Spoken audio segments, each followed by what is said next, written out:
a pleasure to have on our interview series this morning Bryan Dorman, co-founder and non-executive director of Regis Healthcare and chairman of private investment office Dorman Capital.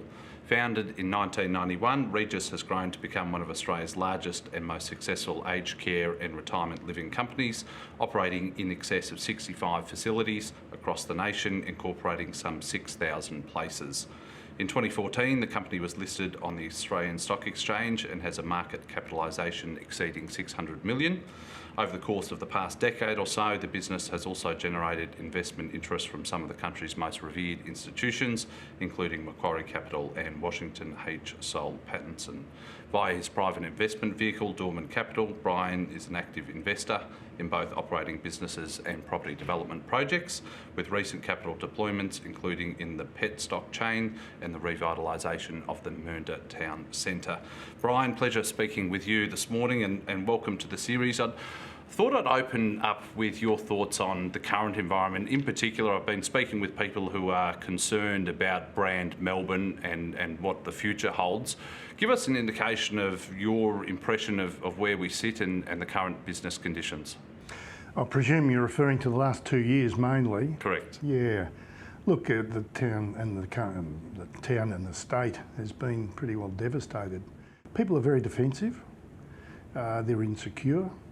So unless that changes, people's investment maps will not reinvigorate, revitalise. So, you know, it's not too complicated. When people are happy and getting about their lives, they tend to think more proactively. When they're locked down, as we are now, or under a curfew, they tend to become very defensive. And I think that's very indicative of the property market, where people are investing heavily in their residential environments and not outside the areas of their control. You know, so I think business investment has slowed. There was a lot of capital construction work in train in Victoria, primarily initiated by the government and their funding. But outside that, I don't think there's a lot. I know in my sector, we've pulled the reins right in. We haven't done any property development for nearly 3 years now, beyond the COVID period for other reasons. Now, like all industries, COVID has had a significant impact across the aged and healthcare sectors, particularly in regard to the safety of wellbeing of staff and residents. Take me through the impacts of the past 18 months on the Regis business, but also on the industry more broadly. Yeah. Look, if you recall back to February last year, we didn't really have any concept of what was going to happen. We heard a little from overseas about places being shut down, and Wuhan's the obvious example. Then it hit the other European countries, Italy firstly, and then others, and we still didn't have any concept of it. When it finally hit us, I think it was in early March, March the 12th, I think was the date that our Premier decided to cause the state to shut down. We still didn't have any idea of the impact on the elderly at the time. But over that probably 6-month period, our Regis and our industry sector became quite competent at dealing with it. In our case, we had one site where we had 11 deaths, and remembering that we've got over 2,000 residents in Victoria. So I think the staff at Regis, and I think generally the industry, with help from external sources such as the federal government's funding of protective equipment and protective gear and whatnot, we got on top of it. The trouble was it was so endemic and it travelled so quickly that we couldn't protect some of the elderly.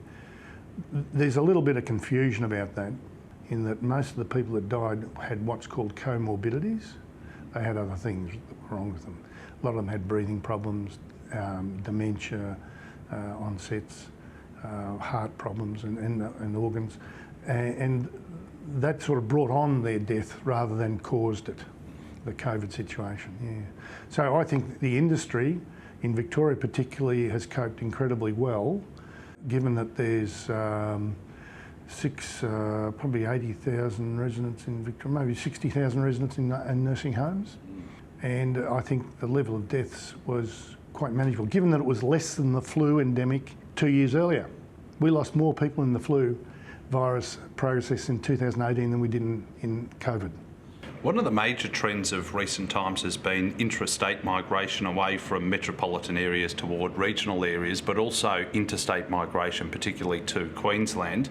Has this thematic had a material effect on demand and therefore the business's pipeline of new projects or facilities? Well, Victoria projected 5% growth in, I guess, GDP each year for the last 8 or 10 years.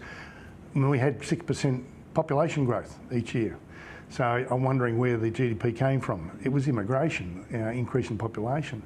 So obviously if we've got a negative reduction, or I think the last figure was 42,000 people had left the state, the growth isn't there, therefore I don't think the relative GDP impacts are there either. So without doubt, reduction in population will cause the Victorian economy to contract. Given international borders remain closed until at least the end of this year, if not later, population growth, as you said, and migration continue to suffer. How would you evaluate the effects of closed borders in being able to hire and attract new staff? Well, speaking from my sector again, the aged care sector, we have a very high reliance on staff from overseas countries, Indians, Filipinos. We've got quite a few from the Southeast Asia area working for us, and they fill a big gap in terms of resource, because most of our staff are what we call carers, or non-skilled. They're not nurses. We have about 20% nurses. So from our sector, it'll have a big impact. We used to employ a lot of students part-time, and they're not there. So from that perspective, big impact, and I think it'll have a significant impact on restructuring the way in which workforces are managed in Victoria. Now, prior to COVID, there was also the Royal Commission into Aged Care Quality and Safety that commenced in October 2018, I think wrapped up sometime in March of this year. Talk to me about how this commission was perceived across the industry, and did it assist large established players like Regis Healthcare as opposed to, weeding out some of the unscrupulous players that we've seen? Yeah, unscrupulous. I don't think they're unscrupulous. I just think, without being unfair to any of them, they just don't have the competencies that are required in aged care now. When I started in aged care, 50% of our residents were what were called low care. They would drive their own car and play bridge, but they couldn't live at home. They needed someone to help them with their basic lifestyle issues, such as showering and cooking meals. That's all changed in the last 6 or 8 years, and it was pushed on by the Treasurer in 2016 when they started funding home care needs. So all those people that were previously low care in nursing homes have gone, they're at home. What we've got is 99% of our residents are what you'd call subacute. We're actually now, all of our homes are hospitals without operating theatres and doctors. And the skill level needed to look after those people in a subacute environment are far greater than what they were 10 years ago.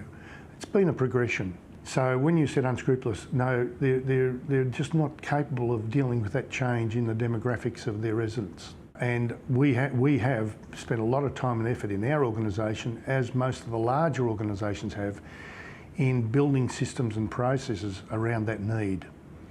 The smaller operators, those that operate 1 or 2 homes, just don't have that resource. So consolidation of the industry will happen, but it'll be slow. It doesn't happen overnight. Before we move on, I'm interested to get your thoughts on how you find the current level of regulation across the sector, and are governments, either federal or state, doing enough to support aged care businesses? Well, it's twofold, that question. The regulation is intense. It's a good word. The way in which they police it is not good for the operators. I have a view that a conciliatory, cooperative, joint efforts in improving standards is a better way to develop the level of care that is necessary. The legislators, the politicians and the bureaucrats see that regulation and control. And I guess we digress there. And so has the 2021 Royal Commission report changed anything? Not yet. It'll take 3 to 5 years. They're setting up various different mechanisms to manage the industry, including pricing authority, compliance authority, and I think the intent of the Royal Commission was to move it away from direct government control and set up commissions. But that's a process. They also undertook to rewrite the Aged Care Act. The Aged Care Act was written in 1997, and in a time when the needs of the community were different. So that seriously needs reworking or rewriting. So the impact of the Royal Commission won't hit us for 3 to 5 years, but it'll be gradual. We've got a new pricing funding mechanism coming through in July next year, where the government will introduce a new method of funding our industry, and they pay for 70 to 80% of our care. So it's a bit tough having one customer when they control the regulation as well. So, you know, we're forever battling, and they're forever battling us, I guess. Let's briefly delve into your career pre-Regis. As I understand it, you started your professional working life as an accountant, having studied accounting at university before working within a business called Rees Partners. Talk to me about your background and what attracted you to the field of accounting. It was interesting. I sort of fell into it. I was born in the country town in Gippsland and Maffra and loved the life. We moved out when I was 14. My father took over as licensee nominee of the Riversdale Hotel in Camberwell, and I was working there behind the bar, well, not allowed behind the bar when I was 14, but working in and around the hotel in most facets, and I learned a lot about the business and about people. It was a great place to learn, to understand people.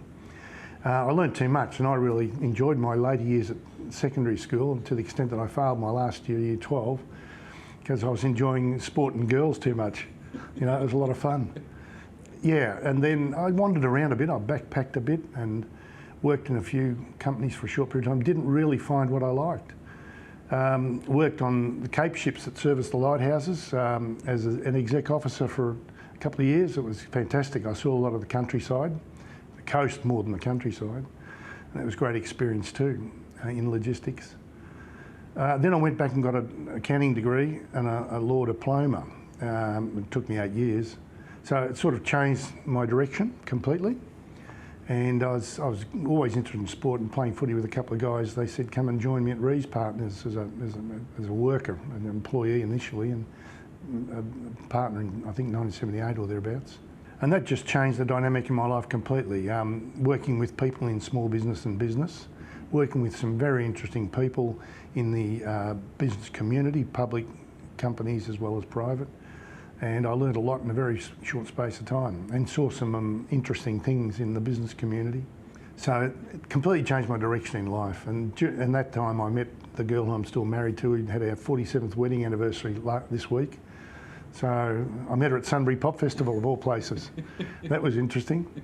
So, you know, the whole direction of my life, from being aimless and lost as a teenager and early 20s guy, I moved into a more direct future. And through that, particularly Rees Partners, it wasn't just an accounting firm that did tax returns and audit. It was very much focused on business activity. So we set up a Rees Partners and Trust with clients, and we invested in businesses and properties, and that was really the start of my adventure in the business world, owning and operating businesses. I want to ask you about that because, as you said, you, I think, joined Rees Partners in 1977. You spent 23 years as a partner at the business. What sort of grounding did that give you later in life, particularly with Regis Healthcare? Accounting firms are a service entity. They provide human resources. So managing people in that disciplined environment was very important. And it wasn't a big firm, we only had 50 to 70 people and 3 to 5 partners over a period of time. But making sure that they were effective in their time, how they allocated their time, was very important, and how you manage the balance sheet of the business. And I became very good at that, in that sort of concept, in being the managing partner for a number of years, in managing the debtors and the creditors and the work in progress in an accounting and law firm's the same, everywhere, even now it's the same. But I became quite good at managing the balance sheets of the business, and also learned about a lot of diverse businesses, all sorts of industries and sectors, when you're in that sort of base level accounting firm, you do learn a lot about the community at large and the businesses at large. Now let's discuss the origins of the Regis Healthcare business. You've spoken previously about the experience I think you had in the 1980s when you first walked into an aged care facility in Brunswick. What impact did that have on you? Overwhelming. You know, I'd been advising a few of the small nursing home operators, mainly nurses, who'd taken over a lease of an old building. In those days, care in a nursing home was pretty basic. The ratio was very low. There'd be 30 people in the building, 20 of them would be women, 10 men, but have 2 showers and 2 toilets. Because there was no funding for it. The federal government only took over funding during, I think, off Whitlam's era. Before that, it was funded each by the states, mainly focused on returned servicemen and ladies. So the industry has evolved during the developing wealth of the community. So the 1997 Act changed all that and provided a mechanism whereby residents could pay a bond, and that money had to be used in building better facilities, and that was the success of Regis. But back to the 80s, it was just a horrible experience. It was a men's ward. There must have been 12 guys in there and had swinging doors like a hospital with metal plates on them. And the men were being either fed in their bed or beside the bed. There was no dining facilities. The day room for the 30, it was actually 50 people in the nursing home. The day room was as big as this room. So they'd have seats all around the walls and they go and sit there for 4 and 6 hours a day, half asleep. So the life for an elderly resident in a nursing home in Australia, not just Victoria, in the 80s was pretty grim. So an old mate of mine who's since died, Greg Scott, and I were very keen to say, look, if we're going to get into aged care, let's have a positive impact and do something good. So that was part of our charter early on. And it inspired me, you know. Funnily enough, if somebody had said to me in 1989 that I'd be involved in one of the biggest aged care providers in Australia, I'd be laughing. The reality is that, you know, early on I developed a perspiration and desire to do something in the sector, and to a great extent it's worked out, yeah.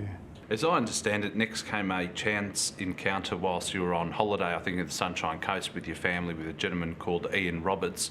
Talk to me about what you discussed on that holiday and what came next. Well, it was a funny encounter. I had my wife and 2 young boys, Nick and Andrew. They were about 2 and 6, I think, or 2 and 5. And we were staying in a holiday apartment, and below us was a chap named John Roberts.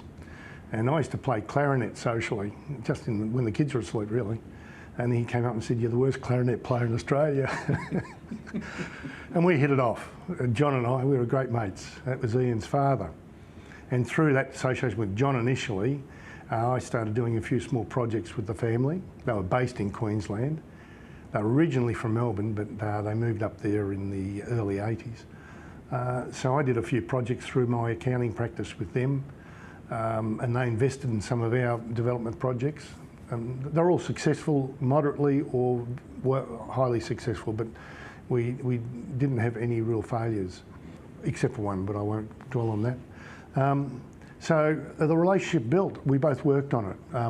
Ian, living in Queensland, came down monthly to attend our board meetings, and you know, he was a willing participant in it all. And that's how the relationship evolved. Like a good relationships, you test them over time. And if they stay strong, they persist. And Ian and I have been partners for over 30 years now. Wow. You know, we're totally different people, but we work well together. Now, following that initial discussion, as I understand it, you resolved to go into business together, officially launching Regis Healthcare with the acquisition of 2 leasehold properties or assets, one in Frankston, I think, and one in Mildura in around about 1991. Yes. Talk to me about the original vision you both had for the business and the process you went through in order to fund those acquisitions. Original vision, yeah. Look, we didn't have any visions of grandeur. The vision we had is making those 2 nursing homes a success. And early on I did all the debtors, creditors, payroll, hiring, firing, quality assurance. You know, I was an innocent in the whole process. Every day I learned something. And luckily we had a really good manager up in Queensland, in Mildura, who worked with us for 30 years. She was terrific, and she's since retired. The Frankston home wasn't a good place. It wasn't really designed for long term. It was like that one in Brunswick. So we sold that pretty quickly, and then said, well, what do we do next, you know? And that was the next stage where we looked at alternatives. And I don't know whether your next question will lead to this, but we bought what was called then the Queensland Nursing Home Group, which was a family up there that had old buildings and really didn't want to transition into the new generation. And this is in the early 90s. And they knew that the new Act was coming and it required a different style of management. So they were interested in moving on, so we bought them. And that was our next stage in Queensland where we grew, yeah. Regis grew rapidly, as you mentioned there, over the next 2 decades, attracting interest from Macquarie Capital-backed Retirement Care Australia in circa 2007. How did you go about growing and positioning the business during that period of those 2 decades? Well, it was, again, balance sheet management. In the 97 Act allowed us to attract bonds from the residents. And the original Act said the bonds were worth about, I think, $15,000. And the Act said you could retain 50% over a 5-year period. That was the original Act. And I don't know whether you recall, but John Howard cut out the fact that we could take bonds on high care. So we could only take bonds on low care residents. And that created a concept of ageing in place where you'd take a bond from a resident of low care and they'd transition to high care. So I used the balance sheet of the bonds to help the banks fund our development program. So we would find a site, put together a development proposition, usually about 60 to 90 beds in the facility, and we'd say, okay, you fund the construction, ANZ principally, or NAB, one of the big first tier banks, and out of the bonds we'd repay the debt. So effectively the balance sheet showed an asset of a building and a liability of a bond. And that was an evolving process where we actually owed the bank up to, I think it was about $250 million for the development program that we had. And they were pretty assured of getting it because the bonds were flowing in all the time. And I don't think I've had experiences of a bond that we replaced when someone passes on being less than the bond that we originally received. So the bond market is pretty stable.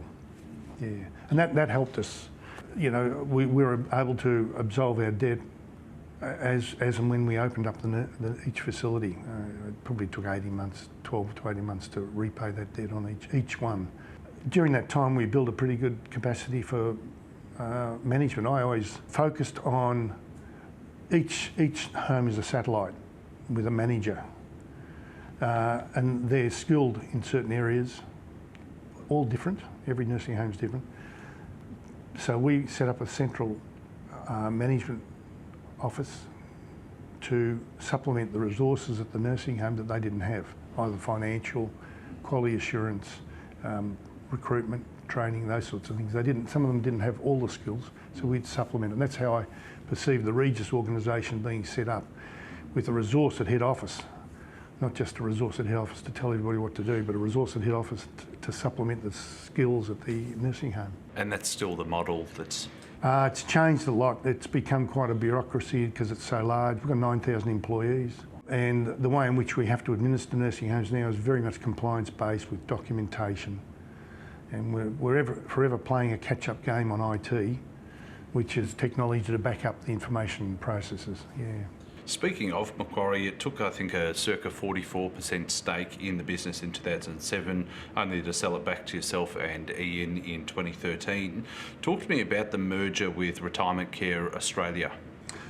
Well, you know, we were a growing organisation. We had about 2,500 to 3,000 beds, or let's say 2,500 beds at the time, and we had the infrastructure to manage, which is the concept I was just describing, and they didn't. They were an investment organisation that had assets that needed really good hands-on management. And the skill resource in the industry then, and to some extent it's changed, but it's still not good, at management level it's nomadic. It comes and goes. So we had a management system, or we thought we had a management system that would compensate a rapid growth in the number of beds. We went to about 4,800 beds, I think, or something thereabouts. And we amalgamated the two organisations. They had a lot of old Salvation Army assets where the assets had been built on land donated and there was no real site plan. Some of the sites are a bit dysfunctional. But by and large, we assimilated them over a 3 to 4 year period into our systems. It took that long. And by the time 212 came, we were a pretty much well-run organisation in the context of aged care with a range of assets in terms of quality. A lot of new stuff that we'd built and a lot of old Salvation Army homes. Yeah, it was a good relationship. They were great people to work with. Very intelligent, very business-oriented, very competent. They relied on myself. I was exec chairman at the time, to make sure the strategy was fulfilled. And part of that strategy was obviously to replace me with someone who could manage a larger corporate organisation, which we did in about 2010, I think. Yeah, no, it was a good relationship. I enjoyed working with them. I'm still friends with some of the nominated directors today. Yeah. Fast forward to 2014 and Regis listed on the stock exchange where it remains today in a $1.1 billion float. I'm interested to get your opinion on the drivers that led to the decision to list the business, and then also how you would evaluate the performance of the business over the last 6 or 7 years. Well, we bought Macquarie out in about 2013, I think. They had to exit because of the nature of the trust document that they were administering. And the float came about, and Macquarie managed the float. So you can imagine how good our relationship was. But of course, they saw some revenue in it. Why did we float? Well, we felt that we couldn't grow anymore. We also wanted to release some of our investment capital, which we did. We took some money off the table. And we felt that the public markets were attuned to the sector at the time, whereby we could achieve some further growth. And the values attributed to public market companies are different to private sector. So we felt we'd be realising some of our value in that equation around about the time. So yeah, it was interesting, very complex. Process, floating a company, particularly of size, you know. Before we move on, it would seem that the level of compliance and reporting and being a listed business is extremely onerous. In hindsight, what do you see as the advantages or disadvantages of being a listed company? Well, they're quite simple. The disadvantages are the complex legislation in Australia and the requirements of compliance and risk management. They're not entrepreneurial, and they are a negative incentive to business growth. At the same time, they introduce disciplines that private companies don't have. I think the disciplines outweigh the benefits. So from that perspective, whilst I'm comfortable in the public markets, and that was the subject of a discussion I had with Sol Pats last year, I preferred that our sector be in the private sector, yeah. Now, I want to ask you, reflecting on the Regis business over the past 30 or so years, what are the fundamentals that you look at either prior to acquiring a new development site or developing a new centre? They're all satellites. Every nursing home in Australia has its own particular characteristics. The land site, the community, the local government, the nature of the population in that area, in other words, residents, they all come from different backgrounds. The staffing is a major issue in Australia at the moment, getting the staff and training them up and retaining them. Our industry has 30% turnover of staff. Because of the nature of their remuneration, it's well below. I think they get as much at McDonald's as they do in our sector for the carers. And that's controlled by the government, of course, and they've purposely done that. So every site's different. So we've got to go through a fairly intensive evaluation process before we even consider building something on a site or in a community. And of course, we've got to look at our competition, the number of homes in the area. So they're the fundamentals to a decision on a site. And as I said, every site's different. We've got them all around the country. What are the keys to running a business profitably but also sustainably over the past 30 or so years? Oh, gosh, they're complex. Any human resource business, remember 90% of our investment is in property, but 90% of our effort is in people. So once we've built the building, we've got to make sure it's maintained, but after that it's totally human resource management. Systems, processes, training, and commitment to the staff. We spend a lot of time. I used to say to them when I was running the show, I'd say, you might think that they live in your workplace, but you actually work in their home. And you know, some of the staff got that. It's a very simple statement, but it's very relevant that these people live there 24/7. No other environment. When you go to hospital, you go in for 5 days, and the insurance companies basically kick you out after 5 days. I'm being flippant there. In aged care, people live with us for 2 to 3 years and more. Yeah. Based on your experience, what do you think makes a successful aged care facility? Oh, without doubt, the management and the integrity of the management, the ability of the management to manage in a 100-bed facility. They've got 100 staff, and they're all different times. They work different times. A lot of them are part-timers because our intense periods in the home are during morning showering, meals, 3 meals, and bedtime. They're the intense periods. So we have a very peaks and troughs in our human resource needs. So what makes, without doubt, the manager, and the greatest weakness in our sector is the management skill. If you look at it, a 100-bed nursing home costs about 40 million to 50 million to build. They've got 100 staff, they've got 100 residents and 100 residents' families. They've got all the contractors and suppliers. So they've got a community of around 300 to 400 people in that, and a manager has a big responsibility. And our industry's been under-resourced in that sector for a long time. The difficulty is there's no recognised qualification, and we recruit our managers from all sorts of areas. You know, we've had Qantas, bloody cabin staff, we've had bank officers, nurses, you know, a vast range of skill sets in our management environment. And even now, Regis spends a lot of time at head office supplementing those skill sets at the manager level. Even though we've become far more compliant and bureaucratic, we still spend most of our head office effort in making sure the nursing home manager has the resources to look after those people. Because our primary driver is the resident. They've got to keep them happy, healthy and safe, you know, and that's been the primary driver in the organisation throughout. If the residents are happy, everyone's happy.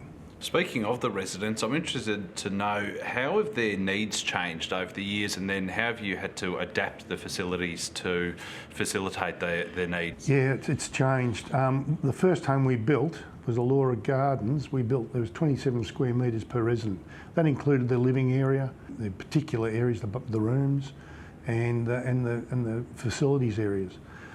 The latest design that we have out at Camberwell is going to be 65 square metres per resident. The whole concept's changed. The services environment and the facilities environment in each nursing home, the areas that people use, has been developed significantly. So the rooms are still basically the same size.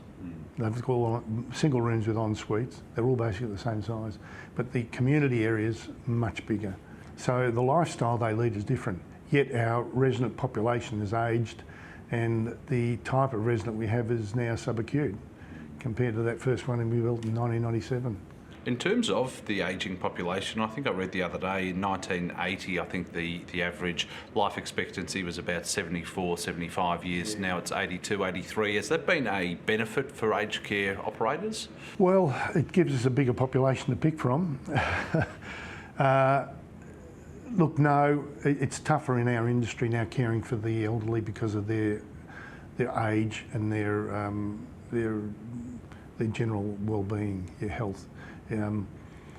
When I started, we used to build nursing homes with 15-bed dementia wards in a 60 or 90-bed facility because that's the best hub. Now, 80% of our residents have dementia.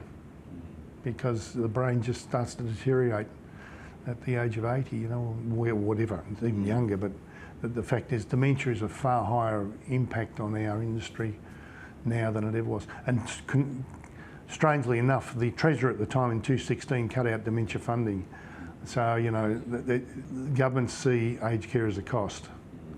Some governments see it as a community service, but most of them, particularly parts of government, see aged care as a cost that has to be controlled.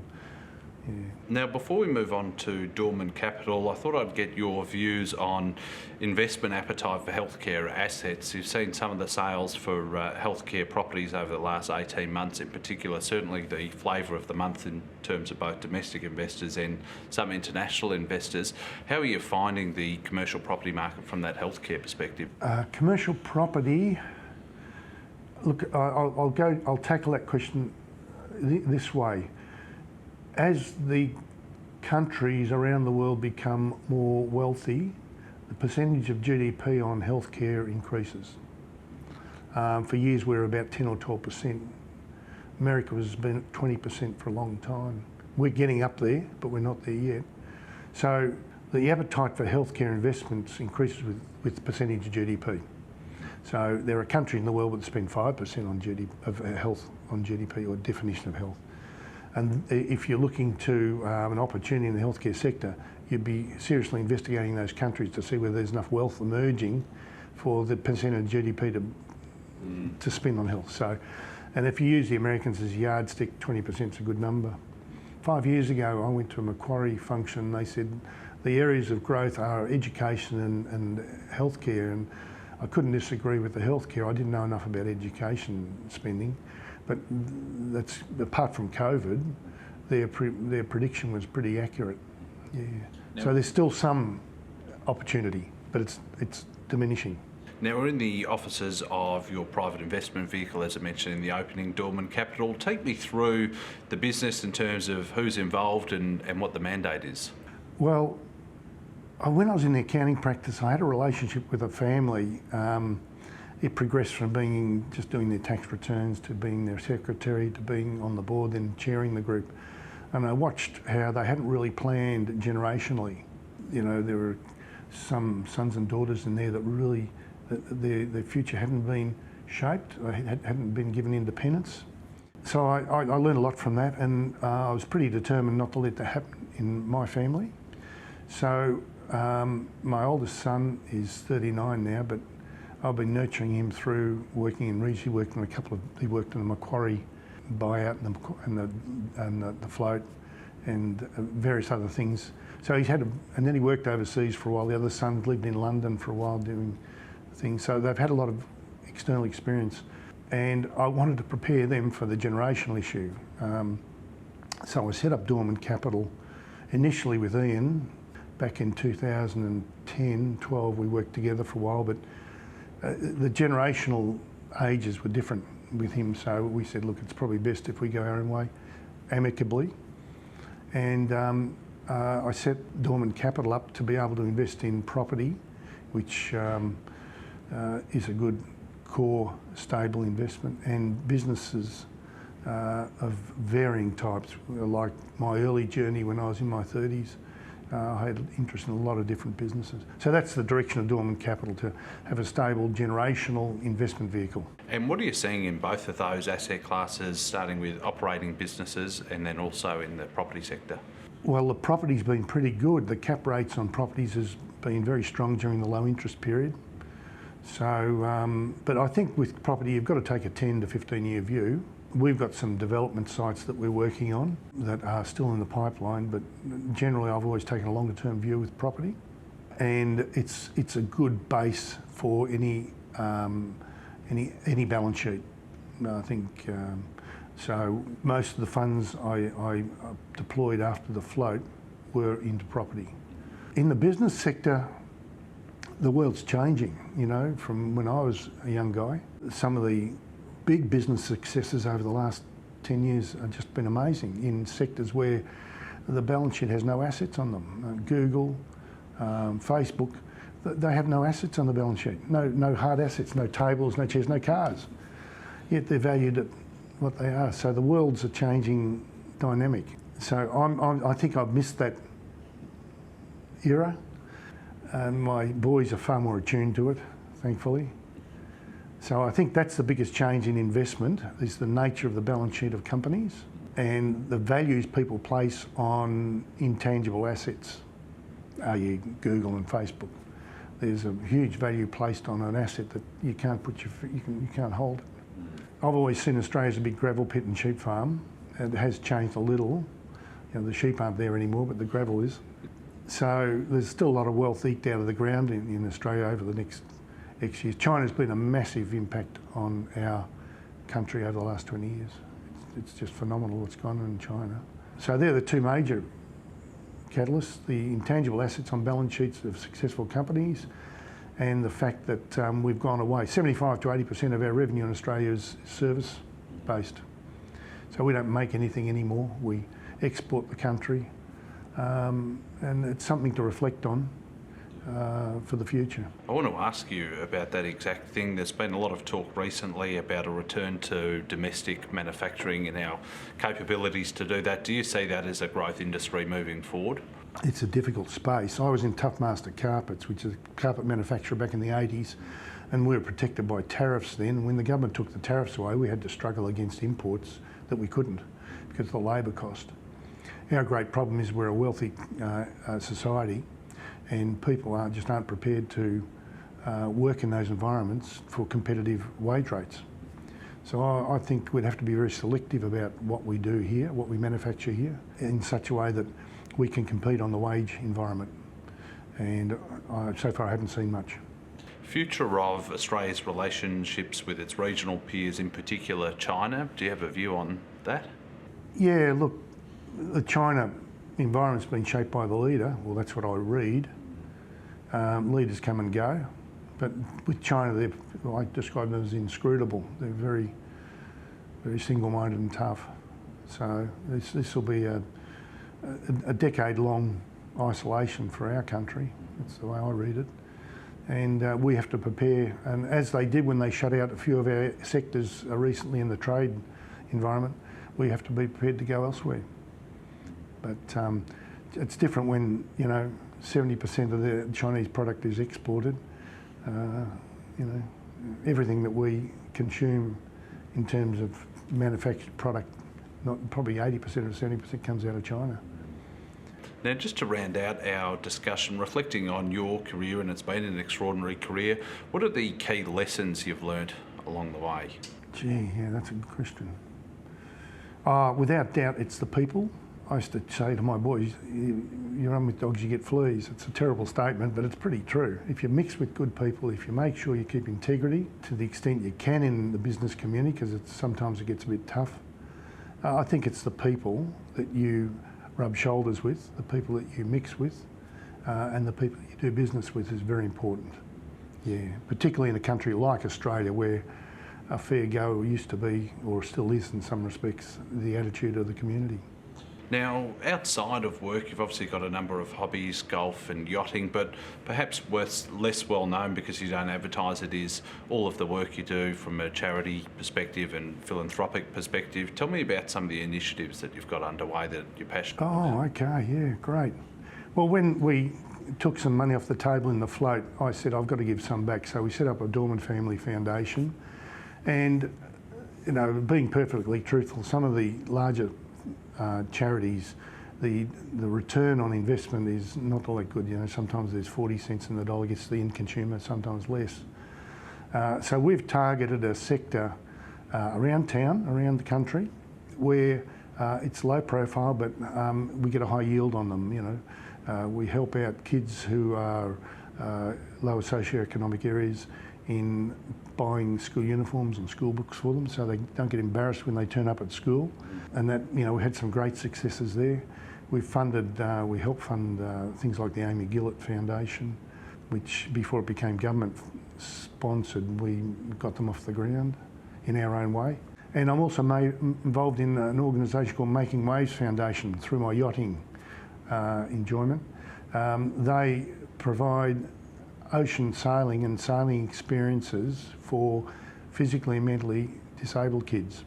And one of the most enjoyable moments in my life was watching them when they first get on the boat, you know, the joy in their face, because they live a very closeted life. And it's just an absolute treasure to behold. So we're trying to expand that to a national platform at the moment. It was originally based in Sydney, because yachting in Sydney is, you know, everyone yachts in Sydney. So we're trying to expand that to a national platform into Queensland and Victoria initially, on a larger scale. And we also provide in that organisation support to kids who are on their way, disadvantaged homes or on their way to jail. We give them exposure to yachting and disciplines that they wouldn't have experienced in their lives, because you need a lot of discipline when you're out in the ocean to work as a team, and they're very important. So there's some of the things I'm involved in, which I really enjoy. Well, Bryan Dorman, absolute pleasure having a chat with you this morning. Not only a fantastic business person, but just a good person at heart as well. Thanks for your time. Thanks, Rob. I enjoyed that.